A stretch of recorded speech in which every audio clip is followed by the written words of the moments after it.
This is Dumbed Down Life number 61.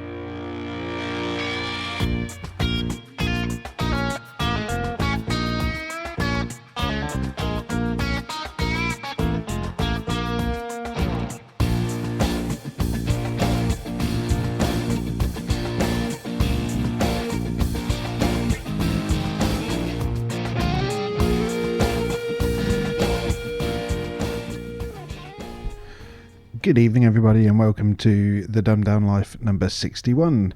I hope the new year's working out good for you all, and you're not all too disappointed that we're back to work. Now, over the New Year holiday, on New Year's Day, in fact, I met up with a group of friends that I've not seen in a very long time, and we went down to Huntingdon to watch Avatar. Now, I've managed to stay pretty much spoiler-free for this film, in fact pretty much hype free as well. Really the only thing I knew about it was a sci-fi CGI mostly film that's been filmed in the new 3D. So we went down to Huntingdon, like I say, and I met up with Derek, Mark and Rob, who are a few guys that I used to hang around with an awful lot when I was younger. And as things do as you get older, I think we tended to drift apart a little bit. Rob lives down in Reading and Mark moved to Norfolk, so we don't really get that much of an opportunity to get together as we used to. So it was really, really nice just to get together with those guys again for an evening. And Avatar, fantastic film. It's storyline, I think really it's nothing special. It's a pretty standard sci-fi type of film. It's a little bit moralistic and sort of preachy and very, very sort of concerned with, I don't want to say too much in case anybody hasn't seen it yet, but it's very sort of, it's very much concerned with the way things are done, people's different points of view, but really the sort of star of it is the 3D technology.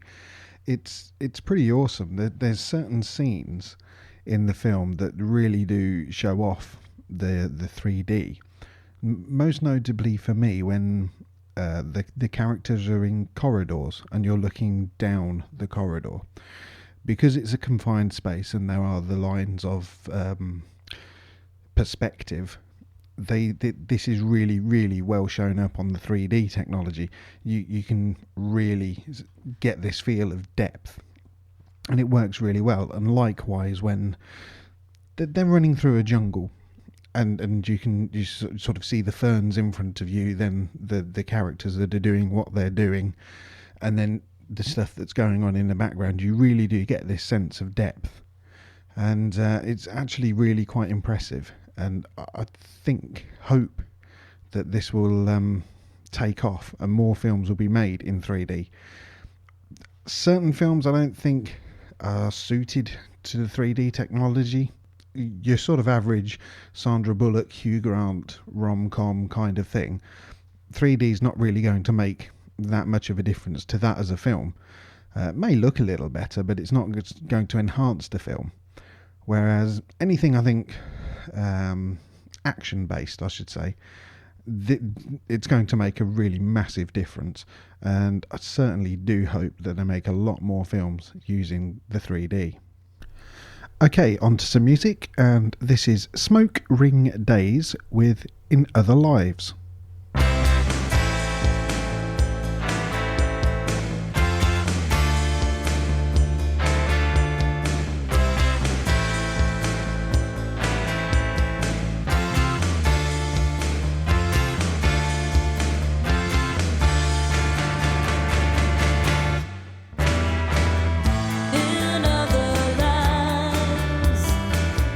How were we tied together as one?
Now, this week has been the Consumer Electronics Show in Las Vegas in America.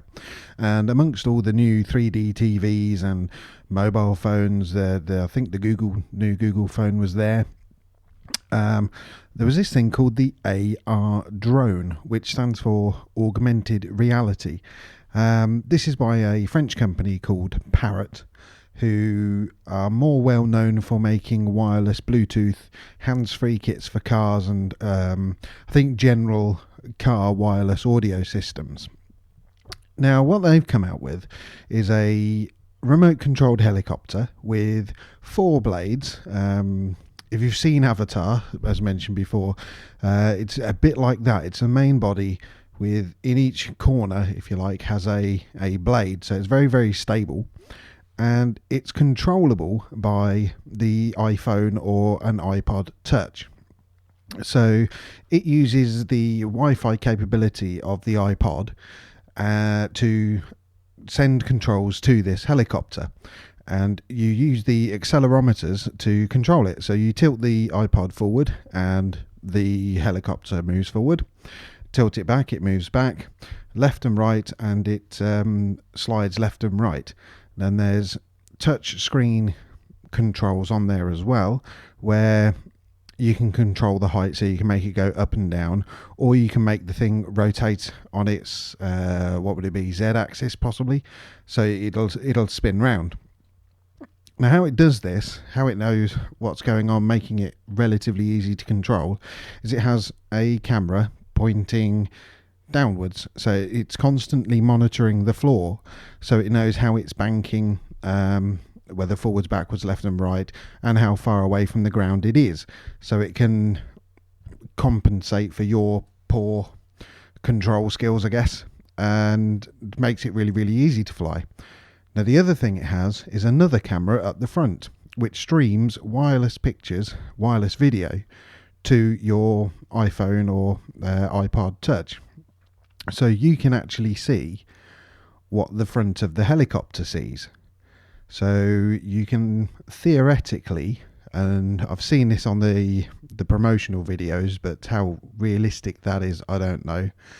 You can sit in your room looking at the screen of the iPod and be flying this helicopter thing without actually looking at it and without physically seeing it. Now, whether the data stream coming across would be fast enough for you to really be able to do that, I don't know. But if you can, that's an absolutely fantastic idea. It's something Dougie and I had been talking about. Dougie's heavily into remote-controlled helicopters. And it's something that we'd been talking about. There's various wireless webcams or slightly higher definition than webcams available that you can fit onto remote controlled helicopters or remote controlled cars and send an image, a video through to your computer. So we talked quite a lot about how to do this and whether it'd be financially viable. There's also systems on the market that stream directly to a pair of goggles that have a motion sensor on it. So as you turn your head, the camera itself turns on whatever thing you've put the camera onto. So that would open it up to putting it on an aeroplane and be able to look left and look right and get a better view of what's going on around you. But I think with this thing, because it's an integrated unit, it's built in, it is purpose designed to do the streaming and make it controllable. It'll be an absolutely fantastic toy to have. I don't know what the price is, but I think I'm going to start saving now. Okay, that's just about it for this episode. I should have another show coming out later on in the week. And if you're looking for something else to listen to in the meantime, don't forget to listen to the Bugcast or the Random 3, both of which I'll put links to in the show notes. Thanks for listening, and I'll see you soon.